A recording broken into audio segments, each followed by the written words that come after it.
It occurs to me that with all the hubbub and excitement about St. Patrick's Day, that we've gotten distracted from what's really important about this time of year. Lent. She finally did it. She managed to bring Jesus into St. Patrick's Day. Seriously, I have to work on St. Patrick's Day too? I was supposed to go to sandals with Buddha and Vishnu. Lent is the time of year when we are supposed to atone for our sins. This family's got plenty to atone for. We all gave up stuff already. Yeah, I gave up girls. I gave up novel reading. I gave up CrossFit. I gave up a Zac Efron movie in which he plays a DJ. None of these things are real. Oh, I thought so too, but I saw the trailer. It's real. We should be giving up things that are keeping us from being better people. So, Jimmy, you need to give up your long showers. Everyone knows what you're doing in there. What? It takes a long time for me to shampoo my hair. Mom, fine. No long showers. Shannon, you're giving up your phone. Shannon. Shannon! I gave up CrossFit. Pat, I need you to give up calling me every time there's something you can't figure out in the basement. When have I done that? Just this morning. But I couldn't figure out how to turn off the dryer. It just stops. How? It just does. But how? It just does. But... Kenny, I'd like it if you gave up being so sneaky and keeping so many secrets. I heard you and Jimmy talking earlier, and I know it wasn't about vampires. Fine. But if we all have to give up stuff for Lent, I think you should have to give up something too. Of course. Okay, well, I think you should give up being judgmental. It's a dumb idea. Yes! Amen. The people have spoken. Hi. Hi. So, Martha, I'm going to embarrass you right from the start. Oh, One of my gee. favorite TV critics in reviewing your show wrote, Martha Plimpton can do no wrong. Oh, that's very nice. And I think that's true. Looking over your resume or your IMDb profile, right, is more Okay. accurate, you literally have nothing to apologize for. I don't know if that's true. I sort of think it might be. I don't know if it is. But thank you. So let's start with this show. You basically play yourself. That's a joke. Yeah, I no. guess Yeah. Sitcom writing is not my future. So Martha plays the head, the very Bible-thumping head of a very observant. Yeah, I mean, I wouldn't call her Bible thumping. She's just a very... Bible waving. I don't know if she's even a waver. She's just a very devout Catholic. And, her faith is a very strong, deep part of her life. I wouldn't say she's a proselytizer, but it's extremely important to her that everyone in her family get into heaven. And that they all are right with God. And that they observe the teachings of the church, these kinds of things. I mean, she's not really a Bible thumper. True, but what makes her really funny is that, yes, she is all those things, but what's most important to her is that she's also viewed as being those things. Yes, it's important to her that God see that she's working really hard. And the neighbors. And the neighbors, yes. And that she... it's coming from a loving place. She wants her children to be successful. Mm-hmm. She wants her, her kids to get into heaven, like I said. She wants to impress the priest in the church and her neighbors and her community. And, she's maybe a little bit appearance obsessed, a little bit. Yeah. Yeah. Yeah. And auction obsessed. Yeah. And then, of course, in the first episode, which aired last week, we learned that Kenny, the kid in the middle, is gay, which obviously does not really fit in with the image that she has of her family. That's right. Well, we learned that she and her husband are getting a divorce, which is sin number 1, right? Her daughter's a thief, sin number 2. And her son, her middle son, Kenny, is gay, which is big sin. And don't forget the other son who has an eating disorder. Yes, but we kind of forget about that pretty quickly. That kind of goes away really fast, so, yeah. So you were on Raising Hope, which had so many fans and such a large following. What made you come back to TV? Well, I got a call from Dan Savage, and the show is, I don't know how many of you know who Dan Savage is. I'm assuming you do. This wonderful sex advice columnist and activist, and, Oregon, right? Sorry? Is he in Oregon now? Seattle. Seattle, that's it. And he began, he and his husband started the It Gets Better campaign, and they're wonderfully vocal and brilliant people.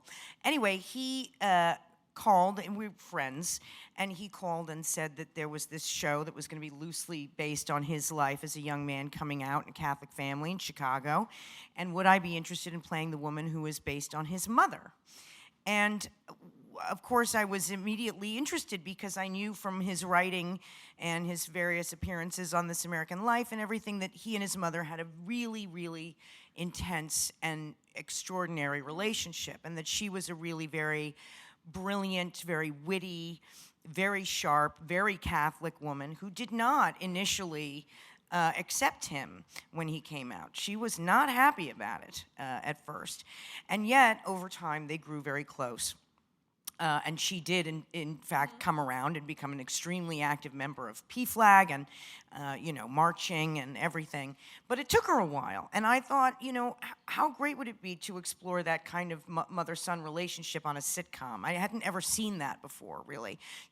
Very often you start a show like this sort of in progress, and whoever it is that's come out is sort of good with it, you know what I mean? And when everybody around them is sort of good with it, right? But it's not that common that we see in a comedy setting, a mother or family that's not good with it, And so the comedy isn't coming from the fact that there's a gay person in the family. The comedy is coming from the fact that there are people who are upset that there's a gay person in the family. Do you see what I mean? The tables have kind of been turned a little bit. And so I liked that a lot, and that's why I wanted to do it. Plus, the script was funny. It is really funny. Yeah. It's actually one of the very few shows that I've seen that you're like, oh my God, this is like... Oh, good. Like, hilarious, like really, Good. I love that ABC picked it up. Thank you. And another thing that's great about your character is, from my perspective, is that she's so protective of her kids. Like, she may not agree with their choices. She does not support her daughter being a thief and stealing from the church. But she is going to defend her to the ends of the earth. Well, I think that the one of the sort of benefits of doing this in a comedy context is that we get to explore the conflict, right, and the misgivings and the fears that are associated with something like this. But we get to do it in a way that's sort of based in a warm, kind of loving family atmosphere, and I think it gives people permission in that regard to sort of be more open to the subject in a funny way. I think if we're sort of really confrontational about it, it creates a defensiveness naturally in people who might not agree or be willing to watch or be interested in it. But in this context, we see that it's coming from good intentions. In other words, Eileen's displeasure with her son's coming out is really about her being terrified for his immortal soul and not wanting him to go to hell, and truly, truly never having been able to even conceive that she would have a gay child. So her intentions are good, even though, the effects of her fears are not always so good. Well, they make for great comedy. So, Yes. So, what? I hope Right? so. I've seen the first three, which is what they set out, and they're pretty great. Good. What guidance did Dan give you? Well, Dan, because the show is really loosely based on his life, he's sort of given us a starting point. He's our launch pad. And from there, we have a staff of wonderful writers and our writers and co-creators who all come from different experiences. Many of them are gay themselves or Catholic themselves, and we have a lot of women on our writing staff. So, it's informed by everybody's experiences, right? That's the nature of comedy writing, particularly because it's so collaborative and they're all in a room together, you know what I mean, coming up with stuff. And that's about as far as it goes with Dan. I mean, for me, what was so valuable during pilot shooting was being able to talk with Dan about his mom and just getting a sense of her as being more than just some sort of blue stocking Bible thumper, as you say, but really as a person with some very complex, characteristics, and a very smart woman. Nobody's fool, even though she may have some relatively foolish ideas about, how people ought to live or how her kids should be. Do you know what I mean? Totally. And can we please be superficial and talk about her look? Because her style on the show is something else. How did you guys come up with it? Well, it's a collaborative thing. I wanted to have more hair than I have. For some reason, I feel like an Irish Catholic woman should have nice, thick, luxurious hair. And I only have a few hairs on my head, as you can see. So that was my thing. I wanted the hair.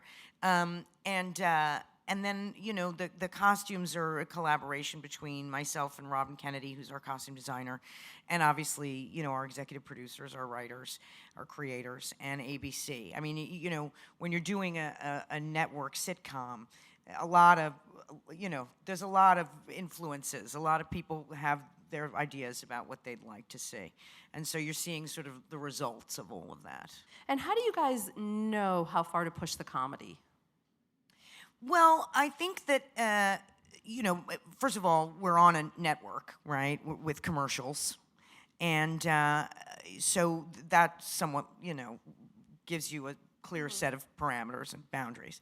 But I think, again, with Todd Holland, who was our executive producing director, who directed the pilot and most of the episodes, I think he prefers, and I prefer, and we all prefer, that the wackier it is, or the more outrageous it seems, the more truthful it should be, and the more connected to each other we should be, and the more honest it should be.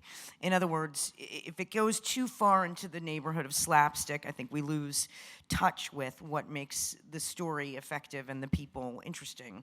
As far as the content of the humor, you know, that's something that the writers are always going to try and push, and, you know, they're always going to see what, you know, boundaries they can cross, and more power to them. And I hope that as we go, and as, you know, people watch the show more and more, we'll be able to, you know, tease it out a little more too.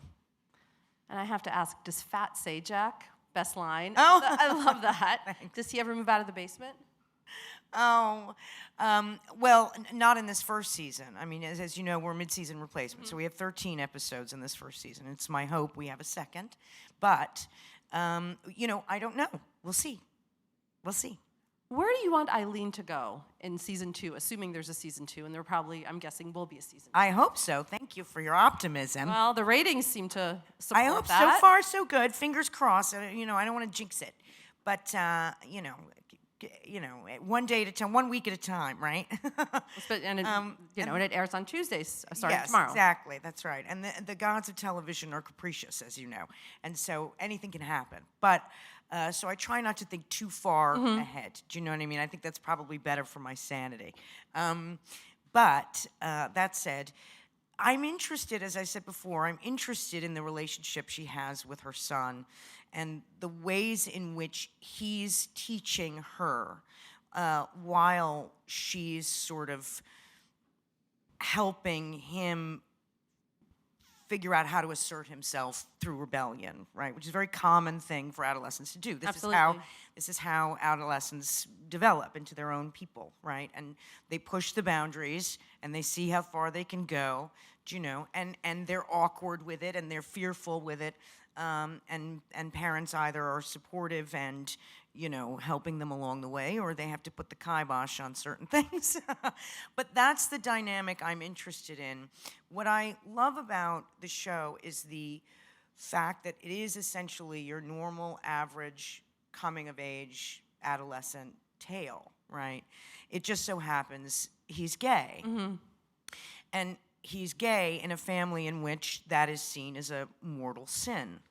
And so what I love about the potential for that is that there may, in fact, be ways to explore what homophobia is in a way that is sort of hilarious and also gives you some empathy for you know, the fearful person who is trying and, you know, really trying to get there because they love their son. He's her favorite, you know. And these are interesting things that I think a lot of families are dealing with. A lot of parents of you know, LGBTQ kids struggle with this. And as we know, they struggle with it, you know, I mean, not to be a downer, but the real truth is that, 40% of LGBTQ 40% of homeless youth are LGBTQ. So, and that's a huge number, and it means that there are a lot of kids out there who don't get the kind of acceptance or the kind of understanding from their parents that I think we're trying to encourage with this show, even though we're doing it in a way that's very lighthearted. And also adversarial. I mean, I'm his antagonist. That's really how it goes. Well, I mean, and I do find it funny that in Parenthood, which is, I think, probably what's one of my favorite movies, I'm sure probably a lot of other people's, you played the crazy rebellious daughter, and here you are, the mom. I mean, do you look back at that and think, like, I've come full circle now? Well, it's the aging process, really. Pretty straightforward. It's, time, the passage of time. Passage of time? Yeah. What do you attribute your longevity to in Hollywood? Because you've always done solid work, and you segue from stage to TV to movies. I mean, you seem to never have a shortage of jobs, which I would probably argue with. Well, yeah, I mean, it comes and goes, as you know, and you get dry spells, of course. But I appreciate the compliment, and I don't know. I suppose there isn't anything else I know how to do, so I just keep plugging away at it, and sort of hoping someone will hire me. I like to do a lot of different kinds of things. That's another thing. I get bored rather easily doing the same thing over and over again. That's not to say that I get bored doing a television series, because of course every week it's sort of like a new little play, right? And a new chance to be ridiculous or silly or wear some dumb costume or be in some inane situation. So there's that. No, I don't know. I don't know. I guess I just am trying to stay curious, things like this, and a fair amount of, hard work, some dedication, and some good fortune, I suppose. And I know that I read that you said that for you, theater was never a stopgap, that it was always kind of your raison d'etre, which Well, when I was a kid, I started doing plays, and that always seemed to continue throughout. And I think that and then there was a period there in my late 20s and most of my 30s where I did almost nothing but plays. Because it was the place where I could find work, there wasn't anyone else hiring me. And in the theater, women have a far greater range of opportunities than they do generally in film, certainly. And in television now, that's obviously changing quite wonderfully, which is probably why I'm able to work in television now. The theater has always been a big part of my work life, and I do love it. Yeah. When are you going back? That was my question. We'll have to wait and see. We'll have to wait and see what happens. Oh, with the hiatus and all that good stuff? Yeah. What do you get from being on stage that you don't get from the other mediums? An extraordinary amount of anxiety.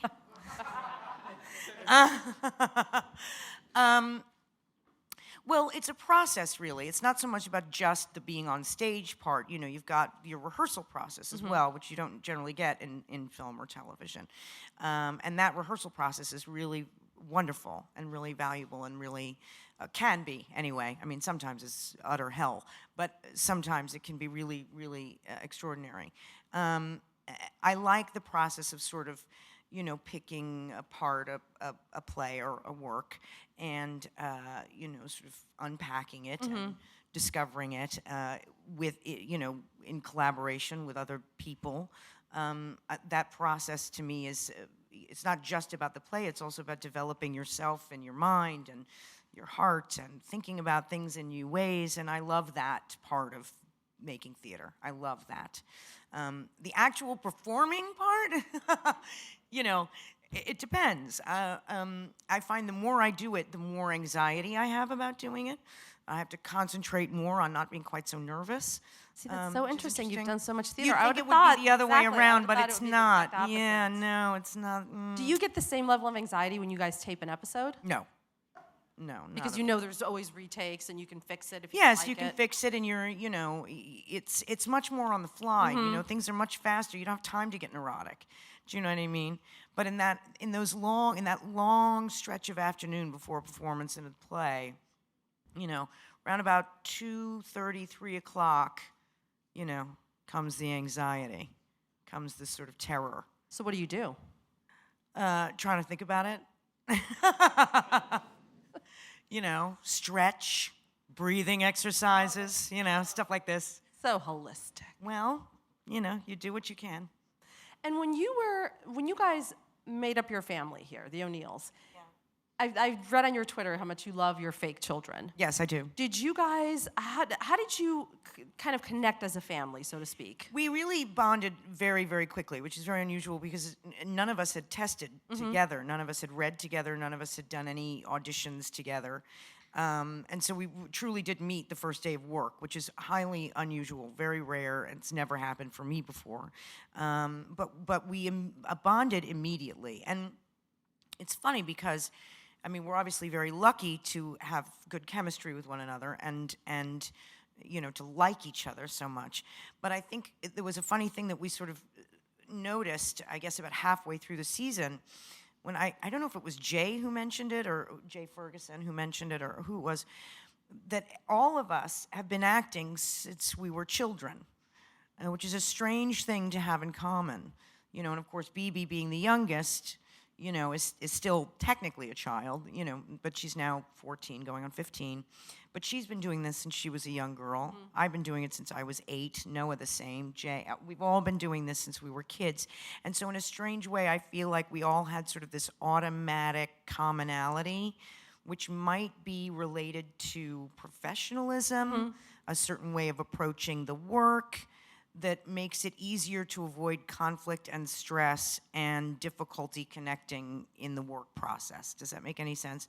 So in other words, I feel like every one of us has this sort of inbred kind of understanding of what's required, the minimum requirements, right? And you're probably not as precious about it as if this was I think your we're first not as job. precious about it, exactly. We all have a sense of humor about it. There's a lot of game playing and silliness and laughing and yeah. And before we go to the audience Q&A, I want to ask you about your organization because what you do is pretty amazing, especially since we're in an election cycle right now. Yeah. So if you could talk about why you founded it. Yeah, we started a charity called Ais For, and the A is meant to be like the scarlet letter. I'm not wearing my ribbon today, but I normally would have it on. And we're an abortion rights advocacy group that works to remove stigma from abortion and reproductive health care issues. And we started in 2011, around the time when, there was this big, huge backlash against the birth control mandate in the Affordable Care Act. And we did this because you couldn't help but notice this sort of latent misogyny sort of exploding all over our media culture and our political culture. And we really wanted to do something about it. So we started this organization, and basically we're there to sort of help raise awareness and educate about this issue and help destigmatize abortion care because 1 in 3 American women has had or will have an abortion in her lifetime, which is a very normal procedure, very safe procedure when it's done legally. Right. So that's what we do.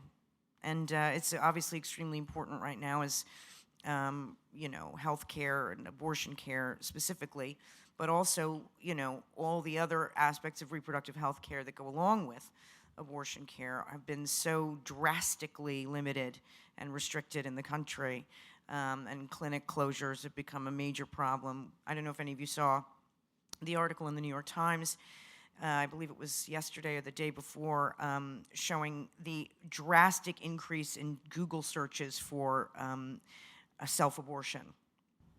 And the reason for this is because of the lack of access to health care in the country.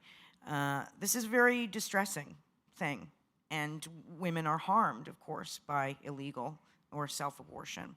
Women something- looking up ways that they can douche with bleach and things like this because they can't access the care they need in their states. And it's something So that we forget living in New we York don't and LA. we don't think about it because we live in a relatively privileged situation here in the big city where you know we have access to a lot of things. But of course, remember that's not necessarily true for poor women in New York. You know, that may be true for more affluent women, and it always will be true for more affluent women, no matter where they live, because they can travel or you know. But these laws disproportionately affect poor women and minority women, immigrant women, women who are struggling, and women who already have children. You know, who make up 61% of the people who will seek an abortion. So these are critical issues right now. They're critical not only to our, you know, to our health care, you know, questions, but to our economic lives, to our educational lives, to our family lives. So this is really important, and I very much appreciate. I was not expecting you to ask me about it, but I very much appreciate you. No, bringing it I up. think what you're doing is you. wonderful, and it's much easier to advocate on behalf of puppies than Yeah. you know than on behalf Well, I of. advocate on behalf of puppies too. I love puppies. Oh, I love puppies and kittens too, but I think yeah, what you're I doing love is puppies much and more kittens, don't get me difficult. wrong. And it's Well, much it's important. a much more I divisive. think we need to yeah. normalize and understand that health care is health care, and abortion is health care. It's also a human right, and it's also legal. And I think Exactly. we should remember that. And before we go to audience Q&A, I do love the plot point, and I think it was in episode 2. I don't know how much I don't want to give it away. Where which one? No, it was the Lent episode where Oh, yeah. the dad has to help her with the toolkit.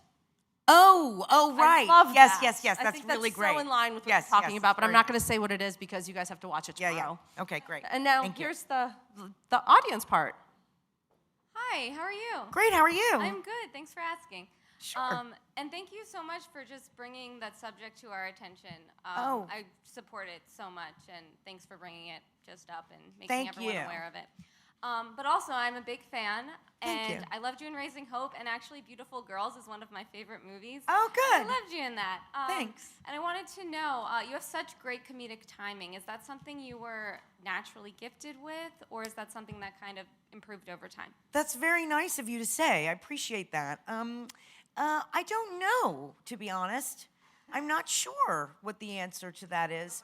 I mean, I'm an admirer of great comedy, right? And I've grown up watching great comedy, and maybe watching it, you learn things, you know, throughout the course of your life. I think maybe also maybe working in the theater helps with stuff like that. You get a sense of rhythm and time, you know, when to take a breath and when to plow on through, you know, how to sort of move forward to the end of the line and when to sort of give it a rest so that the audience has a chance to break in and comprehend better. But these are things that are, maybe they're learned over time. Maybe some of them are innate. I don't know. Maybe it helps to be musical. I have no idea. I don't have a clue, but I appreciate the compliment. And I'm glad that it's working so far. Good afternoon. Hello. Hi. So throughout your career, you've done a lot of films that are family-oriented or, you know, coming-of-age stories. And I was wondering how, as an actor, your roles have shifted as being the teenager who has all these problems as to now being the mother or the mother figure in the family who has to deal with these problems. I was wondering if you could talk about those kind of shifts from going to being the child to now being the parent. Yeah, I mean, it's a good question. You know, having never been a parent myself, but having been a child, I could say that I definitely have more experience with being, you know, the pain in the ass teen or, you know, whatever it is. And you know, however, I did have a mother. So, you know, I guess I can sort of use her as a little bit of a sort of guide or a signpost, something like this. All I can say is that, you know, as you get older and the roles, you know, and opportunities change and shift, you just sort of recalibrate, you know what I mean? And maybe there's always a part of me that's still got a little bit of that teenager in me, even if I am playing a mom, Do you know what I mean? Maybe that's always still kind of a little bit there. It's a funny thing, you know, I just want to keep doing things. I just want to keep doing different things. I just want to keep playing different people in the interest of staying stimulated. And, you know, and now that I'm the age I am, which is 45, it's more common for me to get roles, you know, of moms, you know. It's just that simple, really. And, you know, the good thing is that I happen to been lucky enough to, you know, play the mother to some really wonderful young actors, you know, which also really helps. I hope that answers your question. And we have time for one more question, please.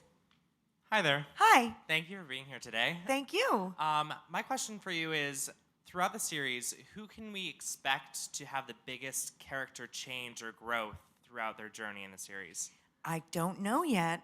I really don't know yet, but I mean, really, it's too soon. It's early to say. You know, it's early days. You have to watch like the first season of 30 Rock, for example, and not comparing us. I mean, I love the show 30 Rock, but you've watched the first season of any sitcom, right? And then you watch them like 4 or 5 seasons in.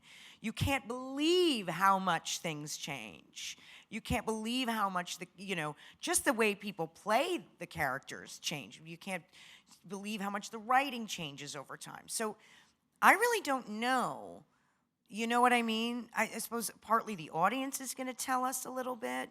Partly, you know, we as actors are going to develop different, you know, sort of levels of chemistry and rapport with each other over time. I do know that I would like to see Eileen get a lot meaner before she gets too much nicer.